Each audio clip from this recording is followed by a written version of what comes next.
Tatiana Carvalho Costa é realizadora audiovisual, professora, pesquisadora e também presidente da APAN, além de ser curadora de vários festivais e mostras de cinema pelo Brasil. Tati, a primeira pergunta que eu tenho para você é uma partilha de uma memória sua, de quando você decidiu que queria ser artista, que queria trabalhar perto do cinema, da arte.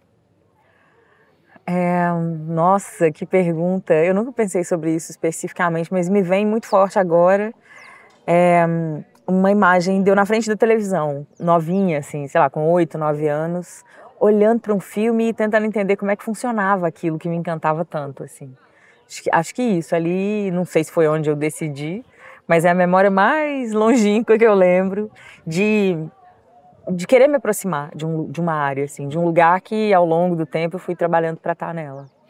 E pensando um pouco em cinema, uma pergunta que é um devaneio quase, mas por que fazer cinema hoje? Tem várias questões assim, importantes. Posso fazer uma deriva teórica e pensar na Bell Hooks, por exemplo, quando ela fala da espectadora, do olhar opositivo, o olhar opositor, de alguém que olha para as imagens, para as narrativas e não se identifica nelas, e que, portanto, vai se engajar para que haja narrativas para dar conta, né, da complexidade que a gente da complexidade humana e da nossa presença. E aí eu falo como uma mulher negra no mundo, assim. E para mim, cinema tem um sentido profundamente político, assim, ainda quando plenamente entretenimento, de maneira aparente. Eu tive em 2000 e ano passado, num festival de cinema em Burkina Faso, que é o festival mais tradicional da África, chama FESPACO. Num país muito pequeno, que estava com uma crise política, econômica, um governo quase autoritário, uma população ali sofrendo ataques externos com milícia, enfim, quase guerra civil, mas que mantendo ali esse festival que tem mais de 50 anos. E aí antes dessa crise política, a abertura do festival era num estádio de futebol para mais de 20 mil pessoas, tipo Olimpíadas, assim, uma coisa extraordinária, um festival que reúne mais de 30 países do continente africano e da diáspora. E aí eu estava vendo TV, assim, e um jornalista perguntou para o ministro da Cultura, porque o festival é bancado também pelo Estado, por que com a população sofrendo do jeito que estava, uma pobreza ali instalada, crise e tal, eles insistiam em fazer um festival de cinema. E o cara deu a resposta mais incrível, assim, que acho que é sobre isso também, né? Não exclusivamente, mas também. Ele falou, um país que não investe na cultura já é um país derrotado. E ele disse que o cinema e o audiovisual, naquele momento, sobretudo, era muito necessário para as pessoas se imaginarem fora daquela situação. Que a imaginação vem antes da vitória, ele falava. Então eu acho que é sobre isso, sabe? Assim, a gente precisa, inclusive, claro que não é só sobre isso o cinema, mas me pega muito essa ideia de que um filme é um mundo, o filme pode ser, ou um conjunto de filmes pode ser, um mundo como a gente gostaria que fosse, assim, né? Com todas as suas contradições, também não é excesso de otimismo, romantização, sabe? É isso, o cinema ajuda a gente a ampliar o que a gente pode dar conta de entender do mundo. Na sua roda de conversa, você falou um pouco sobre esse reentendimento da história do Brasil, da história do nosso cinema, das possibilidades que os cinemas negros trazem. Em Ouro Preto, por exemplo, o Centro Histórico, que era chamado Centro Histórico, agora está sendo chamado de Centro Colonial, e tem muitas histórias que precisam ser contadas ali que ainda não foram. Queria que você falasse um pouquinho sobre isso pra gente. Eu falei há pouco que o cinema pode ser esse lugar da gente imaginar o que poderia ser, né, também. Mas o cinema, sobretudo o cinema brasileiro, também é um lugar de violência. O audiovisual brasileiro também é um lugar de violência, infelizmente, de violência simbólica, assim, no sentido de que, ao longo dos anos, ele se prestou a reiterar certos estereótipos que subalternizam, né, e que determinam uma hierarquia social para o imaginário coletivo, né? Determinam, reiteram, porque também o cinema não está inventando coisas que são da sociedade, como você disse, né? Ouro Preto aí se reavendo com seu passado. Então, nesse sentido, assim, eu acredito bastante que o cinema pode ser esse lugar do que a Maria Beatriz Nascimento fala, quando ela vai falar do quilombo na sua dimensão ideológica, como um lugar de correção da nacionalidade. Porque ao longo dos anos a gente se acostumou, naturalizou a chamar de cinema brasileiro contemporâneo, por exemplo, ou história do cinema, ou o que é cinema brasileiro, um cinema feito quase que totalmente por pessoas brancas. Ainda que tivesse um outro protagonista negro, mas assim, a história negra no cinema é a história da escravização, não é a história assim complexa, rica, múltipla, da contribuição da população africana que veio sequestrada e escravizada para cá, com o desenvolvimento de uma ideia de cultura brasileira, né? Então, a gente pensar essa ideia mais ampla de cultura brasileira é também repensar o que é o cinema brasileiro, nesse sentido. Que lindo! E entrando nisso, eu queria que você falasse um pouquinho para a gente sobre a APAN. Como ela funciona, o trabalho que ela faz, a abrangência dela.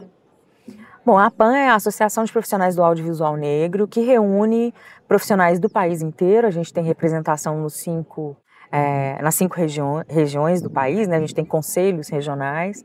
E a gente reúne mais de 1.300 pessoas formalmente, mas é uma associação que representa também informalmente, mesmo quem não está associado, assim.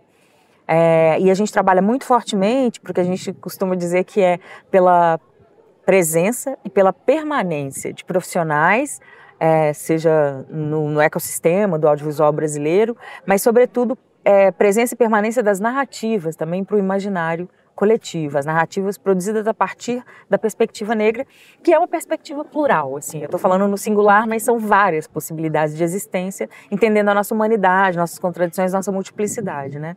E aí, nesse sentido, a gente tem uma série de ações, plataformas, né? A gente tem uma plataforma de educação, que chama Panformações. A gente tem uma plataforma de consultoria e curadoria de talentos, que é a Raio, agência. A gente tem uma plataforma de streaming, que se dedica prioritariamente ao audiovisual negro, mas também ao indígena, LGBTQIAP+, que é a Tô Display. E algumas ações, assim, a gente está nesse ano com a 6ª edição do Lab Negras Narrativas, que é um laboratório focado na tríade criativa, direção, roteiro e produção executiva, e aí dá bolsa para as pessoas se dedicarem durante alguns meses ao desenvolvimento das suas ideias para filmes, para séries, para filmes em longa, curta-metragem, e várias outras. A gente tem parceria, a gente tem uma parceria com uma entidade colombiana que chama Manos Visibles, para uma ação de formação chamada Escola Foco, que é a primeira escola binacional focada na formação de talentos para o audiovisual na América Latina, talentos negros. Enfim, e é isso, a gente tem outros vários projetos e a gente trabalha isso, assim, desde uma conversa ali com uma comunidade quilombola que faz cinema a partir daquele lugar, até com o que Racionais MCs falam dos pretos tipo A, que estão ali já em algum lugar economicamente mais consolidado, né? A gente tenta dar conta dessa pluralidade, fazendo alianças, obviamente, porque ninguém faz nada sozinho. Então é um pouco por aí. E pensando essas ações que acontecem da APAN, a gente conversou com o Fabrício Oliveira também, do elenco negro, né? E essas ações afirmativas e essas políticas públicas com ações afirmativas, qual que é a importância delas nessa transformação desse entendimento desse cinema?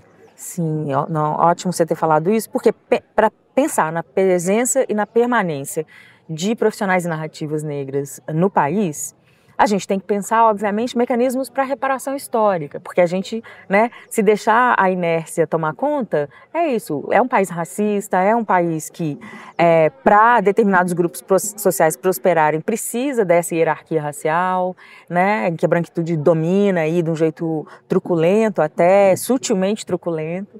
Então, as ações afirmativas são uma das pontas importantíssimas, sobretudo pensando em políticas públicas, para dar conta dessa necessidade de reparação histórica, né? Se a gente pensar não só no imaginário, mas também na questão econômica, porque a gente, afinal de contas, está falando de um trabalho, está falando de uma atividade que gera emprego e renda, que movimenta a economia. Olha o que a gente está vendo aqui nessa cidade, né? Um festival de cinema movimenta a economia da cidade, traz gente para consumir aqui, exibe filmes que empregaram pessoas, e pessoas que vivem de cinema, sustentando suas famílias, seus sonhos. Então, é preciso que esse dinheiro circule.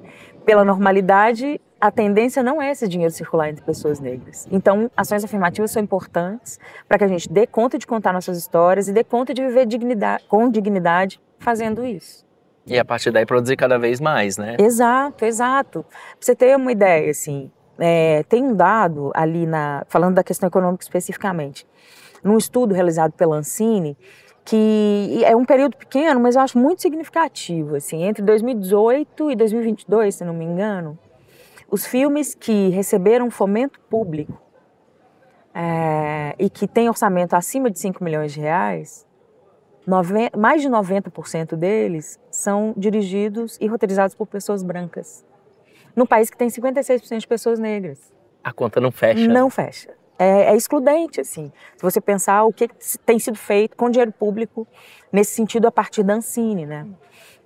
Apesar da gente ter no Ministério da Cultura, né, a primeira ministra negra, e o Ministério caminhando também muito fortemente para ações afirmativas, mas a gente tem que avançar muito mais, né? Por isso que as ações afirmativas, pensar a presença de pessoas negras na frente das telas, criando, mas também pensar empresas vocacionadas com CNPJ majoritariamente de pessoas negras, para fazer esse dinheiro circular ali, para fazer essa instância de poder também ser plural, é super importante.